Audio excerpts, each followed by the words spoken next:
Radio 6 Music. That's Modern English at the Maida Vale Studios with Long in the Tooth, and before that, Gathering Dust. Another couple of numbers on the way. Good evening to you. Shall I say hello in particular to Robbie? How are you doing? I'm doing fine, thank you very much. That's good. Could you please introduce the rest of the band for us? Yeah, I'm on vocals. We've got Mick Connery on the bass guitar, Gabriel Sullivan on guitar, and Rick Chandler on the drums.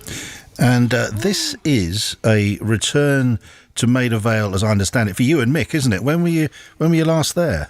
Mick's good on numbers. We were last here about 40 years ago, but I was last here with Stereolab in this exact room and Moose. Yes. Well, you're an old hand, so you know the teacups have barely changed, and it's still a wonderful, wonderful place.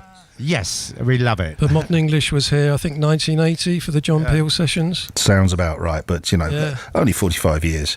The new album is just out, 1, 2, 3, 4. It opens with Long in the Tooth, which we just heard, which is, I think, as lively a song I've heard about getting older. That's the idea of that one, isn't it? Yeah, getting older, but a little bit bolder.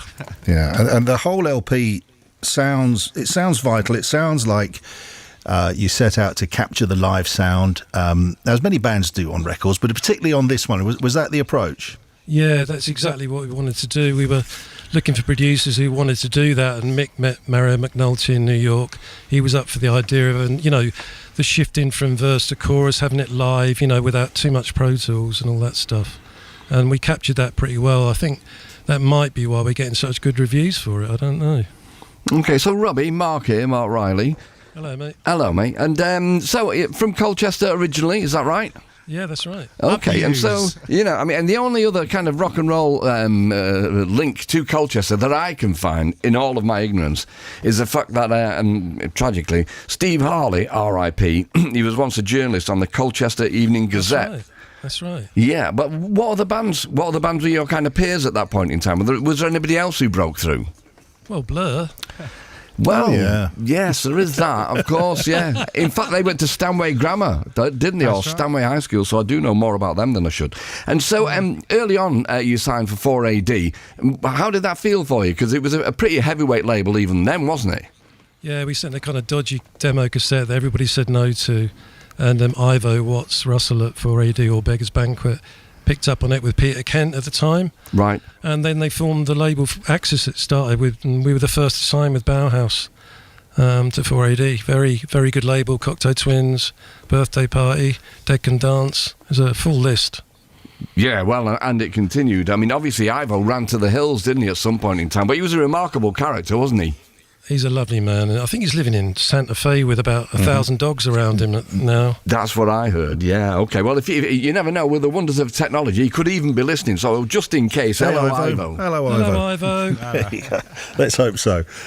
We're going to hear another number from the new LP in a bit as well. And you're also going to play I Melt With You. And the story of that song, it's almost a programme in itself. It's a huge radio hit. It features in Valley Girl, covered by all manner of people. Did it feel like it was going to fly when you wrote it and when you first recorded it? No, not at all. We weren't sure about it. We thought it might be a bit too commercial. And Hugh Jones, the producer, said, "Don't be silly, lads. This is a very good song." It was just another song on the After the Snow album for us.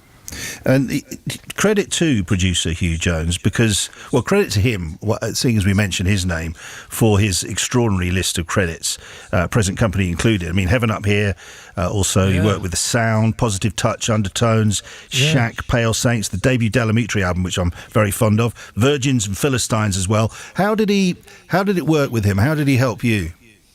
Well, Hugh, when he decided that he wanted us to work a bit harder than we had before, we did lots of routining and pre-production with him, and he basically crafted the songs together with us, like verses and choruses, middle eights, back to a verse, back to a chorus.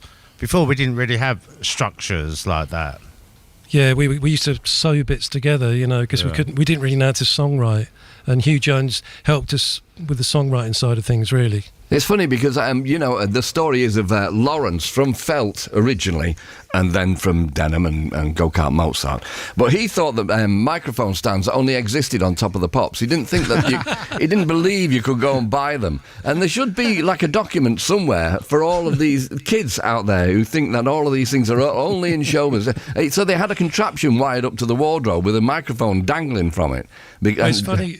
It's funny you should mention that sort of thing, because Hugh Jones, it was the first time I'd never shouted into a microphone. He said, just stand there, this is Fry Melt with you, and just talk into the mic. And it's got that sort of spoken feel on that song. I think that's part of its kind of charm. It could have all gone horribly wrong if he wasn't there. It could have ended up like Sham 69, and we probably wouldn't be talking right now, would we? Yeah. There's a good chance. Yeah, but I tell you, just briefly from me, if you don't mind. So, obviously, there's not a long list of bands who are bigger in America. British bands that are bigger in America than they are over here. And we famously always quoted Bush. Yeah, that's true. And Bush, a flock of seagulls. Can you think of anybody else? Mick. The Fix. Yeah. All right. Yeah. Okay, fair enough. And so why do you think the Americans took to you more than the UK? You did all right in the UK, obviously, but, it can't compare to what happened over there. I really haven't got a clue. I think After the Snow, the album that, sold the most, did have a kind of almost like a West Coast sort of feel to it, with the strings and the acoustics, which came after our noisy album Mesh and Lace. Right. They just picked up on it. I don't know. Melt With You basically is what sold it to them. And you've been touring with Buzzcocks. There's a show at Coco in London this coming Friday. Have you, in the course of these shows, have you learnt any Steve Diggle stage moves that you try to recreate? No. You're not going to try the windmill tonight, then? No, he's a lovely guy, though. They're lovely people. Yeah. We've really enjoyed working with them. We just played with them in Mexico City and Tucson and LA, so it's been good fun. You're also playing Dingwalls London on the 27th of April, and now you're at Maida Vale London with 2 more numbers. What's the next one going to be, please? This next one's also on the new album, 1, 2, 3, 4. It's called Not My Leader. Okay, take it away.